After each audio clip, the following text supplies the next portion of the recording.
ये कहानी शुरू होती है इराक के रेगिस्तान में, जहाँ जंग तो खत्म हो चुकी है लेकिन मौत की खामोशी अब भी हवा में घूम रही होती है। दो अमेरिकन सोल्जर्स शेन मैथ्यूज और उसका स्पॉटर एलन आइजक एक पाइपलाइन कंस्ट्रक्शन साइट पर भेजे जाते हैं, जहाँ कॉन्ट्रैक्टर्स और सिक्योरिटी गार्ड्स एक स्नाइपर के हाथों मारे जा चुके होते हैं। दोनों सोल्जर्स पूरे 22 घंटे तक उस साइट को बाइनोक्यूलर से ऑब्जर्व करते हैं और उन्हें सब कुछ शांत लगता है। मैथ्यूज को लगता है कि शायद स्नाइपर सबको मारकर वापस लौट गया है। वो डिसाइड करता है कि अब एरिया क्लियर है और वह साइट को इन्वेस्टिगेट करने के लिए नीचे जाने लगता है, लेकिन आइजैक जो उसका साथी है उसे मना करता है। वह कहता है कि जरूर कुछ गड़बड़ है। मैथ्यूज इस बात को टाल कर वहाँ से निकल पड़ता है और आइजैक से ये कहकर नीचे जाने लगता है कि तुम पीछे से स्कोप से मेरा ध्यान रखना। अब मैथ्यूज वहाँ पहुँचता है और देखता है कि चारों तरफ लोग और आर्मी की डेड बॉडीज पड़ी हुई हैं। पहले तो उसे लगता है कि शायद इन वर्कर्स और आर्मी वालों को इराक की आर्मी ने मार डाला होगा, लेकिन तभी उसकी नजर इस बात पर जाती है कि जितने भी लोगों को मारा गया है उन सब के हेड पर ही वार किया गया है। ये देखकर मैथ्यूज को समझ आता है कि ये सब किसी प्रोफेशनल स्नाइपर का ही काम है। अब ये सब देखकर वो थोड़ा घबरा जाता है और फौरन अपने साथी आइजैक को बताता है। आइजैक उसे जवाब देता है कि तुम जितना जल्दी हो सके वहाँ से निकल आओ, लेकिन आइजैक की ये भी बात मैथ्यूज टाल देता है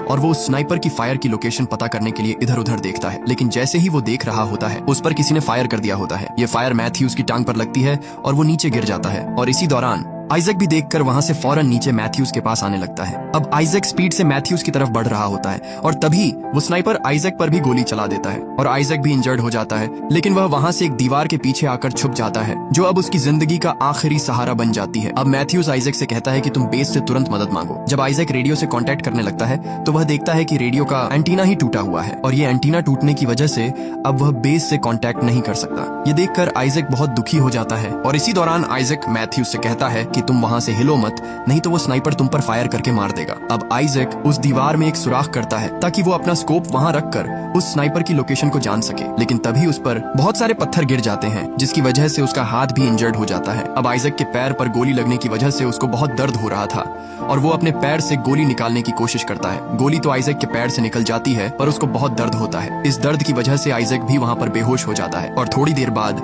जब आइजैक को होश आता है तभी उसके ईयरफोन पर एक आवाज सुनाई देती है। उसे ये लगता है कि बेस से कोई उससे राब्ता करना चाह रहा है। आइजैक उस ऑफिसर को अपने बारे में सब कुछ बताता है और ये कहता है कि हम यहाँ पर डेंजर में हैं और हमें सेफ्टी बैकअप चाहिए। और वो ऑफिसर आइजैक से कहता है कि तुम हमें अपनी लोकेशन बताओ और वो ये भी कहता है कि तुम जहाँ पर भी हो वहाँ पर खड़े होकर फायर करो। अब आइजैक को ये अजीब लगता है कि ट्रेनिंग में हमें ये सब करने से मना किया गया था और इसी दौरान आइजैक को ये समझ आ जाता है कि ये बेस से ऑफिसर नहीं है बल्कि वो स्नाइपर है जिसने हम पर गोली चलाई है। अब आइजैक को ये पता चल जाता है कि वो कोई और नहीं बल्कि वही स्नाइपर जूबा ही है जो कि मेरी लोकेशन के लिए मुझे खड़े होने को कह रहा है। ये सब करने से आइजैक मना कर देता है और इसी तरह आइजैक उस स्नाइपर से बात करते करते अपने स्कोप से उसकी लोकेशन को फाइंड करता है। अब वो स्नाइपर आइजैक से बात करते रहने के लिए कहता है तो आइजैक उसे मना कर देता है और तभी वो स्नाइपर आइजैक को ये कहता है कि अगर तुमने मुझसे बात नहीं की तो मैं तुम्हारे साथ ही मैथ्यूज को मार दूंगा। और ये सुनकर आइजैक उस स्नाइपर से बात करने लग जाता है। अब वो स्नाइपर आइजैक से उसकी फैमिली के बारे में पूछता है तो आइजैक उसे मना कर देता है और आइजैक अब उसे कोई भी जवाब नहीं देता तो वो फिर से मैथ्यूज को मारने की धमकी देता है, लेकिन फिर भी आइजैक उस स्नाइपर को आगे से कोई भी जवाब नहीं देता। अब आइजैक ये सोचता है कि वो मैथ्यूज का नाम कैसे जानता है। फिर आगे से आइजैक उस स्नाइपर से ये पूछता है कि तुम्हें मैथ्यूज का नाम कैसे जानते हो। तो आगे से वो स्नाइपर जूबा ये कहता है कि मैं सिर्फ मैथ्यूज के बारे में नहीं बल्कि तुम्हारे बारे में भी सब कुछ जानता हूँ। और अब वो स्नाइपर आइजैक से ये कहता है कि अगर मैंने आज मैथ्यूज को मार दिया तो वो दूसरा यूएसए स्नाइपर होगा जो तुम्हारी वजह से मारा जाएगा, क्योंकि तुम पहले भी अपने साथी डीन को मार चुके हो। डीन आइजैक का दोस्त था और आइजैक अपने दुश्मन को मार रहा था कि उसी दौरान डीन आगे आ गया और वो भी वहाँ पर मारा गया। अब ये सुनकर आइजैक बहुत सैड हो जाता है और वो अपने आप को एक कातिल समझता है। अब आइजैक को यहाँ पर उस दीवार के पीछे छुपे हुए बहुत टाइम हो चुका था और अब टाइम गुजरने के साथ साथ आइजैक को बहुत प्यास लगी होती है और आइजैक अपनी वाटर बॉटल निकालता है और देखता है कि उसकी बॉटल में पानी बिल्कुल भी नहीं है और उसकी बॉटल में एक गोली का सोराख था, जो कि आइजैक के भागते वक्त उस स्नाइपर जुबा ने उसकी वाटर बॉटल पर गोली चलाई थी ताकि वो प्यासा रहे और पानी न पी सके। और इसी दौरान वो स्नाइपर जुबा उसे ये कहता है कि मैंने तुम्हारी बॉटल पर फायर इसलिए किया ताकि तुम इसी तरह प्यासा तड़प तड़प कर मर जाओ। और वो स्नाइपर आइजैक को ये भी कहता है कि तुम्हारे एंटीना पर भी फायर मैंने इसलिए किया ताकि तुम किसी से भी हेल्प न ले सको। अब आइजैक बहुत गुस्से से उसको ये बोलता है कि तुम एक टेररिस्ट हो। जवाब में वो स्नाइपर आइजैक से कहता है कि टेररिस्ट मैं नहीं, तुम लोग हो जो कि हमारे देश में आकर इधर छुपे हो। वो स्नाइपर ये कहता है कि मैं तो अपने देश में हूँ और मैं यहाँ पर अपने देश की हिफाजत करता हूँ। और इसी दौरान आइजैक उस स्कोप से स्नाइपर जूबा की लोकेशन को ढूंढता है और वहाँ पर आइजैक एक पड़े कचरे के ढेर को देखता है और आइजैक को ये लगता है कि वो स्नाइपर शायद इसी कचरे के ढेर में छुपा बैठा हुआ है। और इसी दौरान आइजैक की भूख और प्यास की वजह से वो बेहोश होने लगता है और तभी वो स्नाइपर जुबा उससे ये कहता है कि अगर तुम यहाँ पर मर गए तो मैं तुम्हारी जुबान को निकाल कर फेंक दूंगा और तुम्हारे सर को काट कर अपने साथ लेकर जाऊंगा।